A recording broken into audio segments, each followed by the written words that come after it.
In case you're just joining us, Comrade Festus Osifo, the president, PENGASSAN, and PENGASSAN means Petroleum and Natural Gas, Senior Staff Association of Nigeria. We have a lot of acronyms here in Nigeria. Comrade, welcome to the program. Yeah, thank you very much. Now, let's get started. Let's start with the federal government's labor unions meeting. That has been known for quite a while. I think yesterday or so, the meeting was inconclusive. Or which day was that? Can you give us an update? Were you there at the meeting? Yes, Okay. I was there. I was there at the meeting. You could remember that sometime in 2020, around September 2020, there was a meeting between the federal government and Labour.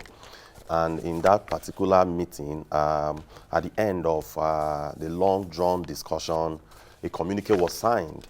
And that communique that was signed, Labour tactically agreed to the concept of deregulation. But Labour also advocated that government should freeze the refineries. And government, on their own part as well, they have also set up a timeline to get refineries fixed.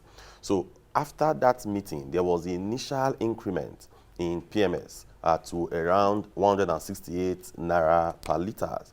So when that came, Labour also kicked against it, looking at the template, the PPPROA template that was used. So that now accumulated into several meetings that have been held, and the one that was held on Sunday was to receive the report of the committee set up between government and Labour.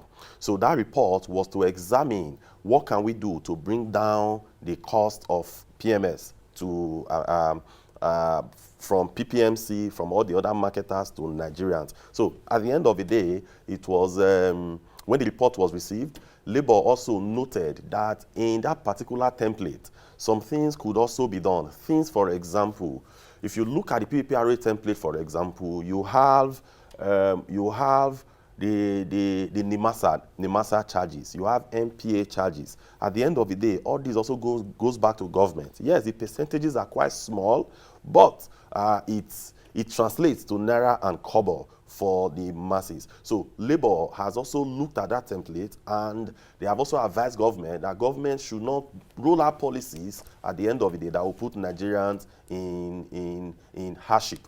Because today, look at the issues of COVID-19 and all that. A lot of people have actually lost their jobs. So now going with that and allowing that template a wholesale, it may further put Nigerians in that level of disadvantage.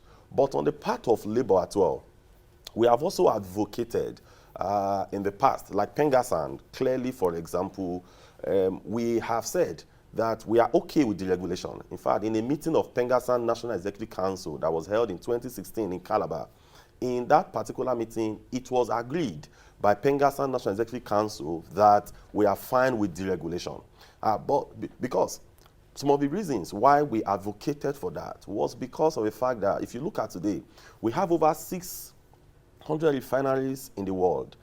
And most of these refineries are owned by the private sector. And out of these 600 refineries, they are owned by about 200 investors. That's 200 companies. But none of these companies in Nigeria. And if you look at our strategic positioning in the value chain, we ought to be the destination of choice. But these investors, they don't come to Nigeria practically because of the fact that the sector is highly regulated. Government still come around and subsidize the product and freezes the price of PMS. So because of that, these investors, they all stayed away. If you look at that sector over the years, you will realize that we have not really achieved maximum growth in the downstream sector of the oil and gas industry. The reason is nothing more than the regulation that we have not yet embraced as a nation. Okay, let me ask you, what do the unions think is deregulation? What's deregulation to you? That's to you and your colleagues. Because it seems that deregulation to you is different from deregulation to the government. No, really, it's not really different. I mean, deregulation is getting government to hands off their hands and allowing the private sector to come in and allowing the forces of demand and supply to determine the price of a commodity. Okay, good. Now you've said it. So why is Labour constantly kicking against subsidy removal. Or we've taken away, we don't want to subsidize anymore, but Labour will come up to say fuel price has increased. Yes. So the reason Labour is constantly kicking against is because of the fact that it's been posited long time ago that government should make our refineries work. That if you want to go into full-scale deregulation, it should be based on our local production and not based on import. Okay. Because if you import PMS today, what do happen is that about 90% of the cost is dependent on the product cost. Then you now have 10% that are dependent on the freight cost, the cost of shipping into the country, the logistics cost, the port charges. So you know, when you accumulate everything together, it makes it 100%. So what Labour is saying is that it is better you go around, fix the refineries before you go ahead and deregulate. So in essence, Labour means, or Labour wants the refineries to be well, to be optimized. Absolutely. Before the issue of the regulation or subsidy removal. Yes. That you shouldn't be importing PMS into the country. You are exporting our crude, bringing refined products, and you want to talk about deregulation. Yeah, correct. But government also have an argument. The argument of the government side is also that, you know, I was watching when you projected the price of crude oil today. But the price is quite going up, but there's also another constraint. The constraint is the level of production. You know, before now, we're projecting about 2.1 million barrels per day. But today, we are producing, say, around 1.5. So by the time you look at that 20% or 25% cut, then even with the price of about $75 per barrel, we may not make yes, up to we it. may not also make up to it. So at the end of the day, you look at volume and you also look at price. So that is what government is also pushing, that with the volume going down, that it's difficult to sustain subsidy. Yes, we quite understand some of the pains that the government is passing through today, some of the difficulties.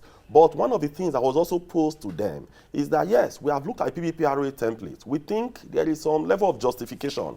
But on the part of government, they must also demonstrate that they are serious. They must also demonstrate that, okay, there is hardship, so that it will no longer be business as usual. On the part of government, I was discussing with some colleagues a few days ago that how will it look like if the president of this country comes out and say, okay, there is hardship, things are difficult, I'm cutting the cost of running the executive arm of government by 30%. The National Assembly will follow suit. Then, when you are now asking the populace to tighten their belts, you are demonstrating leadership by example. Because at that point, you've already shown them that, okay, I have done this, I'm asking you to make some sacrifice in order for us to pass through the troubling economy. So on the government side, they must also demonstrate that.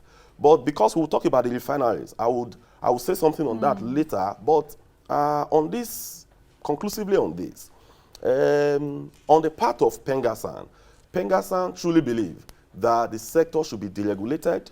PENGASSAN truly believe that modalities should be put in place, which we have also seen to make the refineries work. To make the refinery So there work. should be a comma there. So, but you know, there is another issue. You know, in the last 30 years, Labour has also made a stand saying that, okay, let the refinery work first before deregulation. But again, you know, today, both in the leadership of PENGASSAN and NUPEN, we have progressive kind of leaders that are also looking at the issues more critically. Because it's like the chicken and the egg, which comes first. If you deregulate fully, it will certainly attract investors because we are ready market. 200 million Nigerians, we are ready market. So investors will come in. Those 200 companies that are operating all over the world, you will have 1, 2, 3, 4 of them coming in. Just as today we have modular refineries springing all over. So we are going to have them come into the country.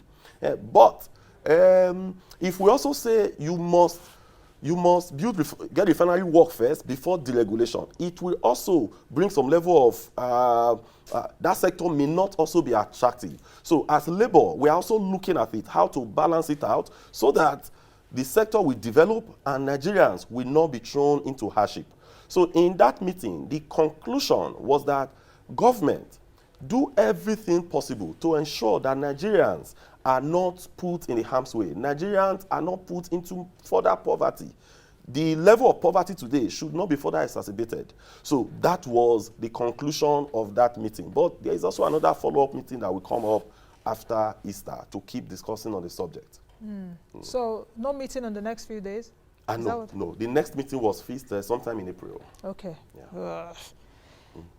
So, you know, when it comes to the issue of oil or petrol, it's really an emotional issue, or very emotive issue, especially with Nigerians, because Nigerians say that if oil price goes up, every other thing will go up. The price of food will go up, transport prices will go up.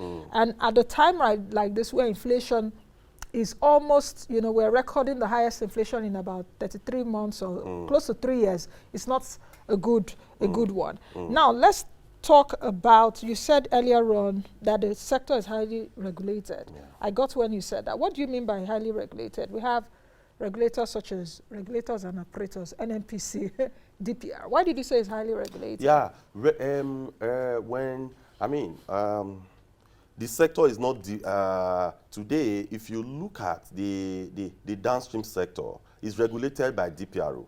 In that sense, we need some level of good regulation, just as you have the NCC, as you have the CBN and all that, which is quite good.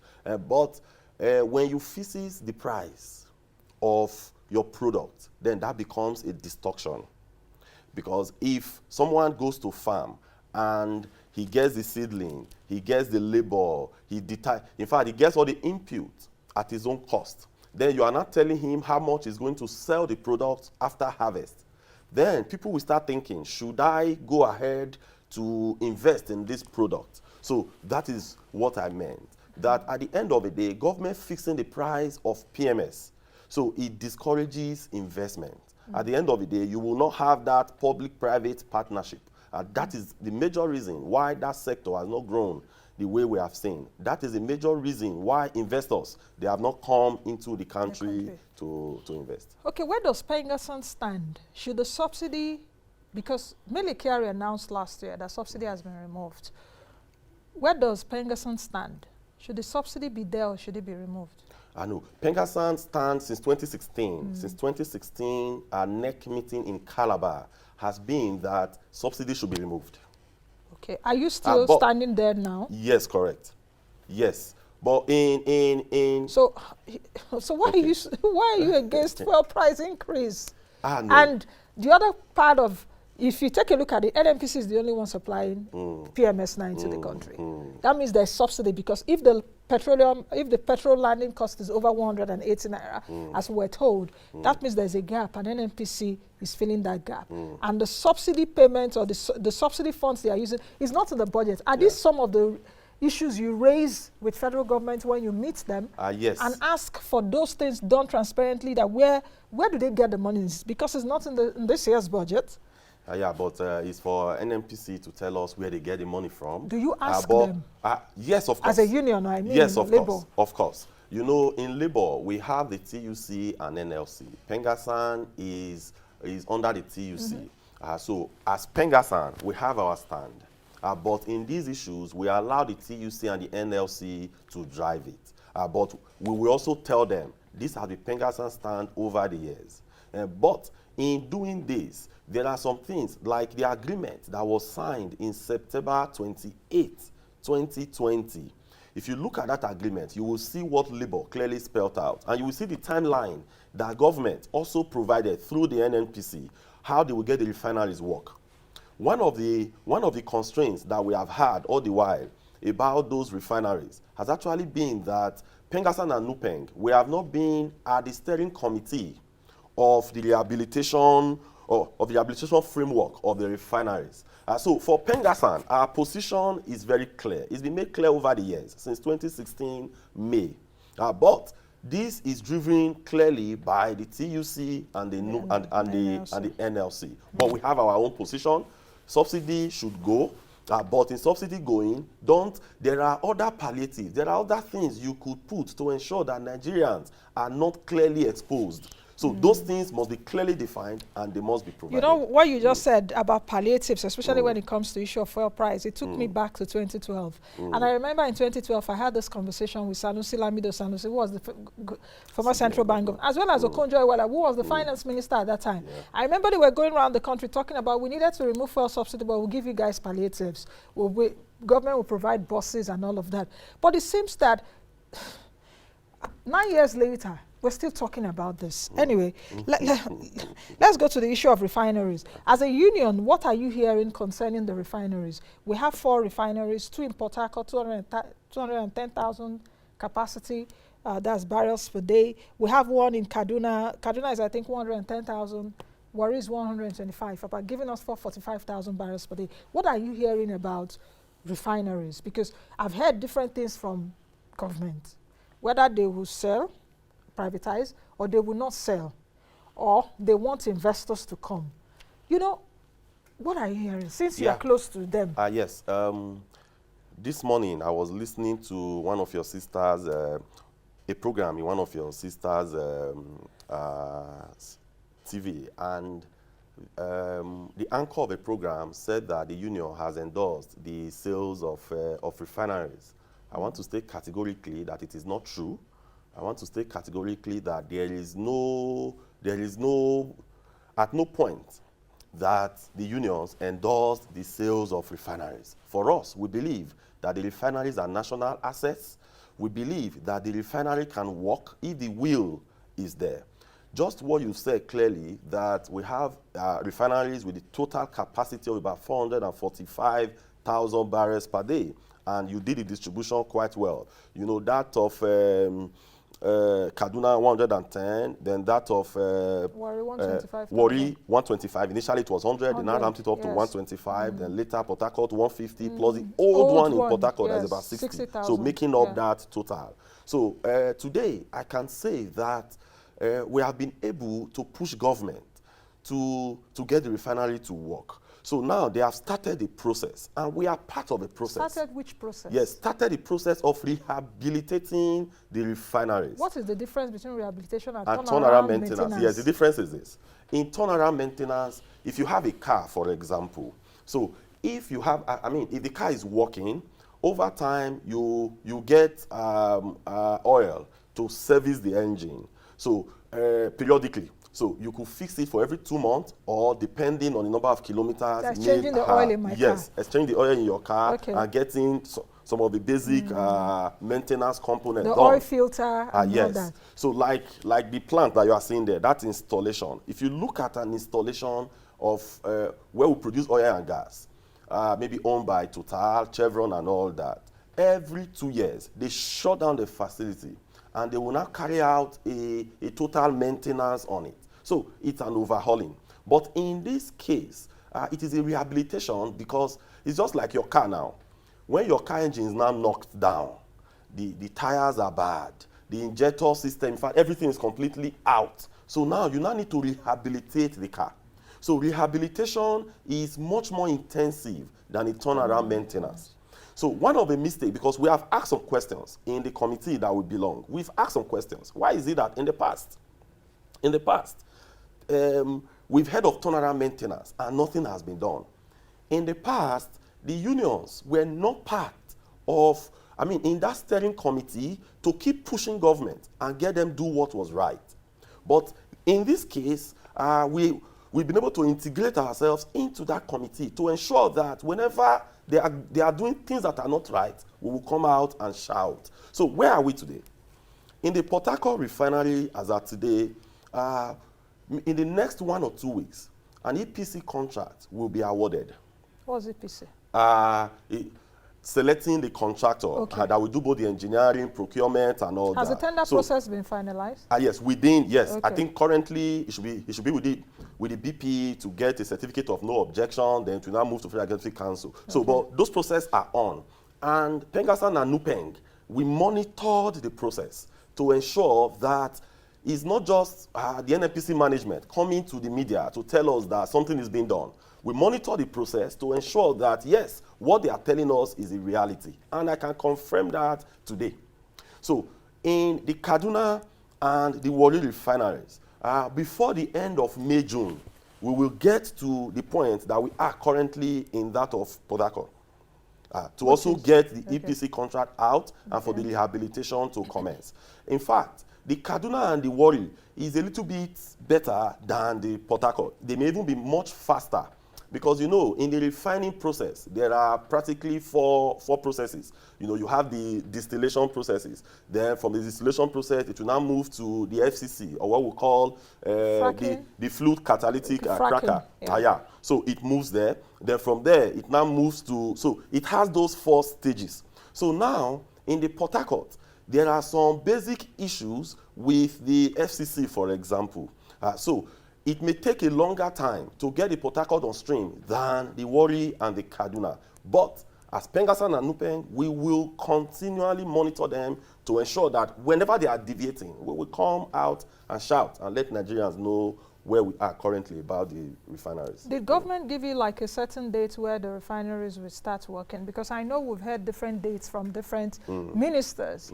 I remember Ibekachuku some months or years ago, I think before the 2019 elections, or whether after President won 2019 elections. I remember I also interviewed him then, and I asked him categorically, you said refineries were going to work in 2018, it didn't work, and he told me openly clear, and Nancy, I'm not in charge of this anymore.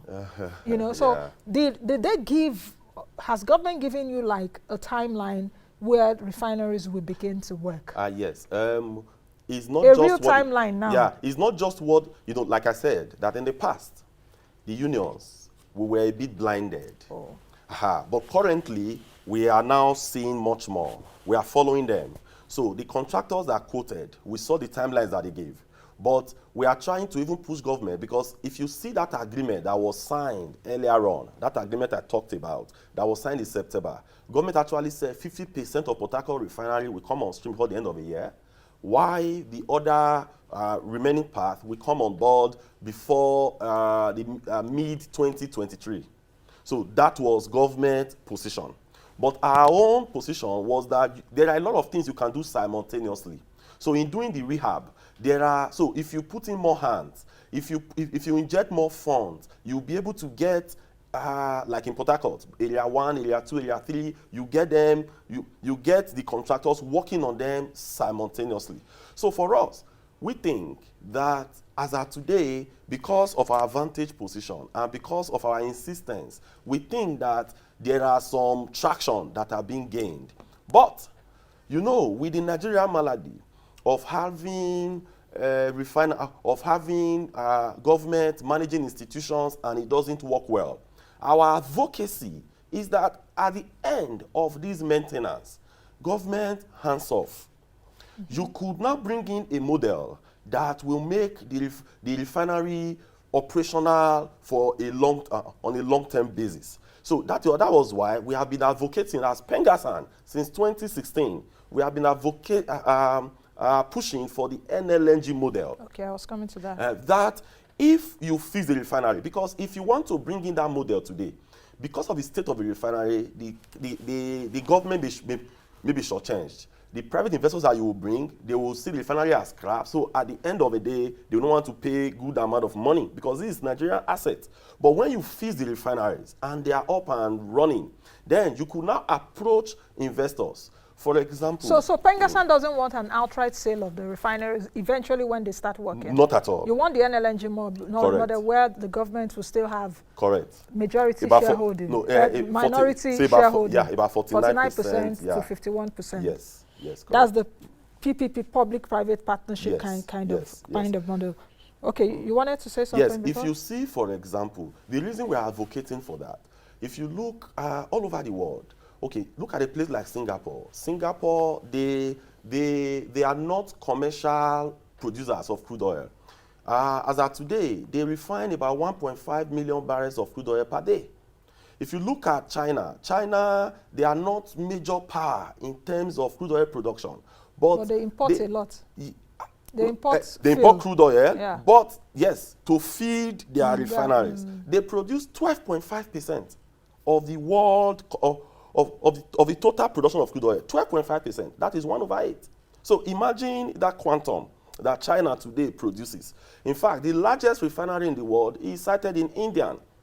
And that refinery today produces about 2.2 million barrels per day of crude oil. Is your union also concerned about pipelines vandalization? Absolutely. Because I've heard the NNPC say several times that pipelines which will supply crude to the refineries are badly damaged. Yeah, correct. And they spend so much money in terms of repairing of this pipelines. What do you think? Yes, this process of getting the refineries to work, this process of rehabilitating the refineries were also tied to the pipelines as well.